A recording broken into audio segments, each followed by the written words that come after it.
God is good. And today, guys, I want to talk about New World because it has been delayed. It was supposed to come out here coming up next month in August, and it has been delayed to spring of 2021.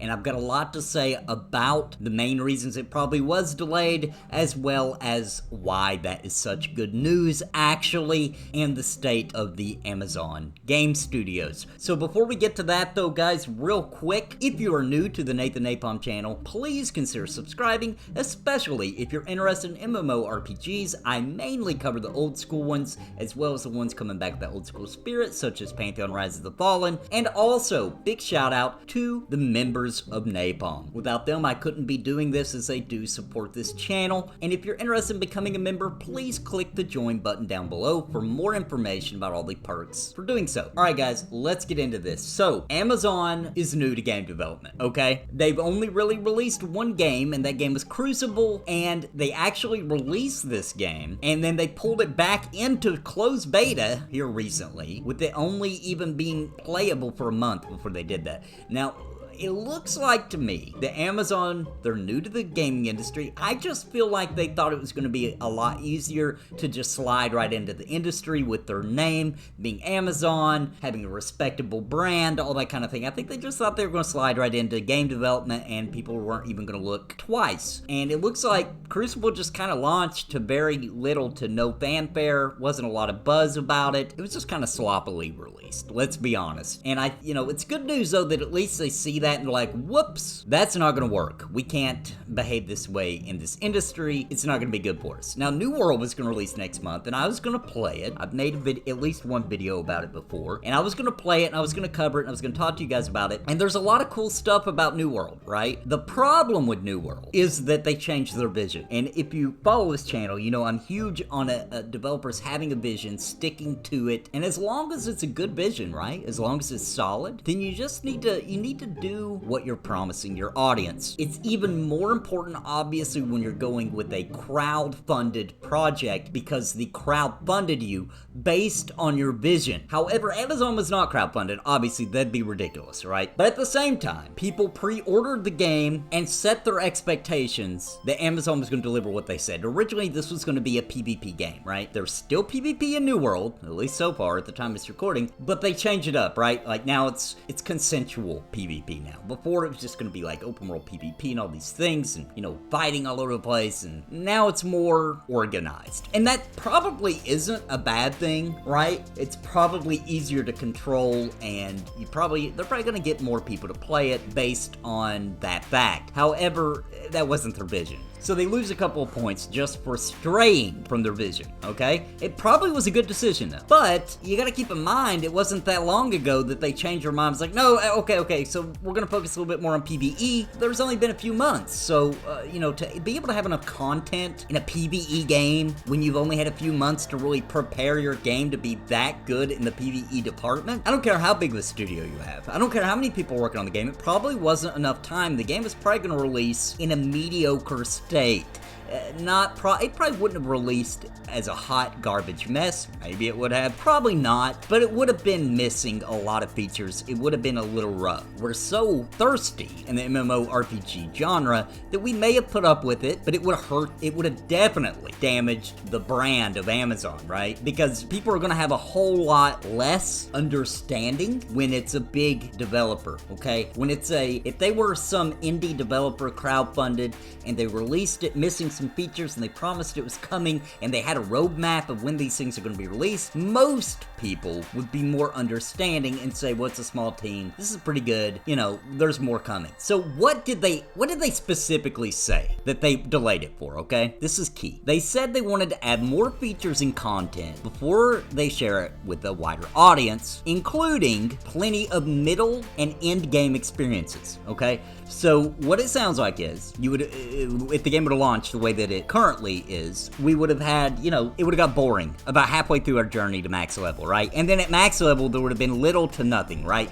Maybe the PvP, maybe a couple little things, not enough to hold people's interest. And I think that they're smart enough to realize that it's more important that players have plenty to do and are occupied with the game, or else they'll walk away really quickly. So I quote from them, they said, "We want our players to feel completely immersed in the game and know that our studio stands for quality and lasting gameplay you can trust, and that means added time to get things where we want them before we fully release." And I gotta say, of course nobody likes a delay. It would have been awesome if the game could have released finished next month. We're pretty dry, super dry in the MMO genre right now, but I would rather it be delayed and it actually be a decent game and we can play it next year and it'd be better. Now, if you've already pre-ordered the game, if you're already in for and you were, you know, ready to go, then you do still get to play the game on August 25th in a more beta stage. So you can still play the game in some capacity. We'll see how all that works out, but just wanted to throw that out there as well, that you can still technically play the game in this earlier state on August 25th if you're part of that beta program by pre-ordering the game, etc. Now, I want to talk a little bit about my personal and what I believe based on the conversations and things I've read across the wide, wild west of the internet, what I think most people, including myself's opinion, is that we hope they get accomplished here in the next year, and I think these things are possible because it's such a huge team, because it has the backing of Amazon, and if they really want to make it in the gaming industry, based on the information that we have so far on New World, these are the things they should definitely work on, but are not the only things they should work on. Number one, obviously, as we discussed, they need to have content just like they said. The journey needs to be meaningful and fun, or people won't complete the journey, they'll walk away. Now, when they get to the end of the journey, at max level, you need to have some sort of end game. PvP can be, if done right, a fulfilling piece of content. A very large, evolving piece of content, right?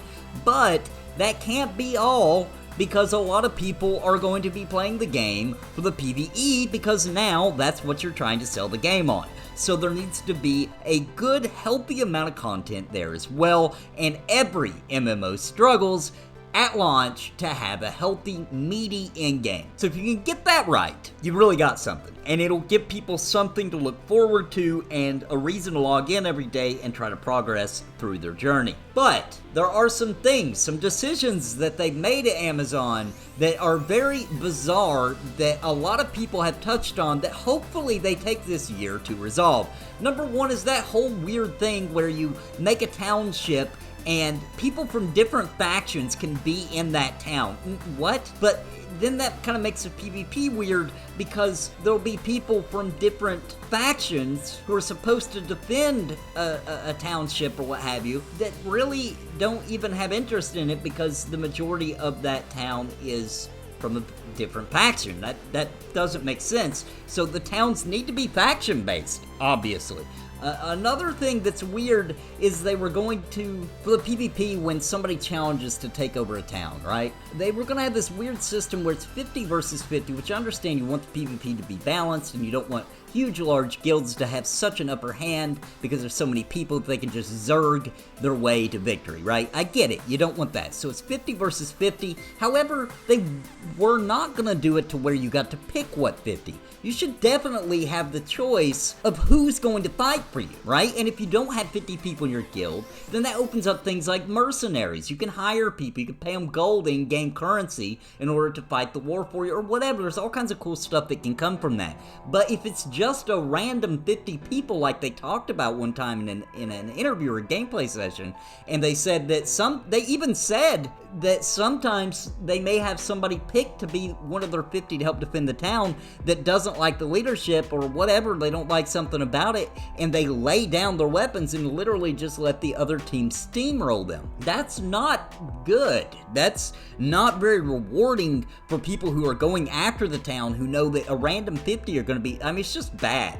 You got to fix that, right? So For the most part, I would think that guilds are mainly going to want to get a town and hold it, and most, at least, of the guild members would want to move into the town with their guild, and therefore you'd have a healthy selection of people to pick from if you have a large guild. If you don't have a large guild, like I said before, there's some pretty cool gameplay elements, like signing up to be a mercenary and picking from mercenaries and people getting a good reputation. Like, this guy's really good at PvP, he's a really good mercenary, he'll fight for any side, and he's great. And that server reputation kind of thing is pretty powerful in MMOs, so there's directions they could take that would be a lot more organized than random 50 people on the server kind of thing. So please, Amazon, you gotta fix that during this time and understand how toxic your community and this PvP is going to be if you just make it random. Also, since this game is buy to play, it's not subscription based, and they're gonna have a cash shop, please don't fill your cash shop with all the cool armor and skins and things. I mean, if you have some, I get it, that's fine, but please make sure that there are some cool stuff to collect in the game, because it's really boring to look at somebody's really cool armor and every time you know it came from the cash shop and people all look the same, and it's just lame. Please, you have to put some acquirable, difficult, hard to get, working for progress kind of gear in the game to make people interested even in what armor they wear. It's one of the reasons I can hardly even play a lot of MMOs out there, is because all the actual unique looking armor comes from the cash shop, and that's freaking lame, and I don't even want to play a game like that. I understand you need to make money, and I get it, it's difficult to have a cash shop and make money and entice people to buy from the cash shop and for you to make a living and grow your game and etc. I get it, but we didn't pick the payment model. You did, right? I would have rather did a subscription based, but you picked that. You decided you wanted to do the buy to play and the cash shop. And I get it, man, there's a lot of money in that market and people are making quite a bit of money, but also there's a whole lot of dead MMOs because of it. And it's not my favorite system, to be honest with you. But since that's the path that has been taken, they have to make sure that it's cosmetic, and it's not the only way to do cosmetics, right? We need gear that can be accomplished in the game, man. It's so important on so many different levels. And there's many other things I could talk about, but the video's running a little long. The main point is that the game has been delayed. I think it's a good thing because they needed more time. I don't think the game would have launched in a state that would have been worthy of the Amazon name, especially because they're new to the industry and they could completely ruin their career in this industry with some crap released at the beginning, right? It's really hard to make up for that. You need high quality stuff, and the MMO genre is very dry. It's a very good time to try to hop in with something cool and refreshing and new, but only if it's done correctly. So hopefully Amazon Studios really takes this time to make an awesome game for us to play. That would be fantastic. And of course, guys, if you're new here, please consider subscribing. And if you'd like to help support the Nathan Napalm channel, I would really appreciate it. Big shout out to the people who are already members of the Napalm. And click the join button down below if you'd like some more information on the perks, how much it costs. I have some low packages available there, guys. And of course, until next time, guys, God bless and happy gaming. Please listen to what I say. I've been making videos all day. It's a video buffet, you can even hit replay. But please just subscribe.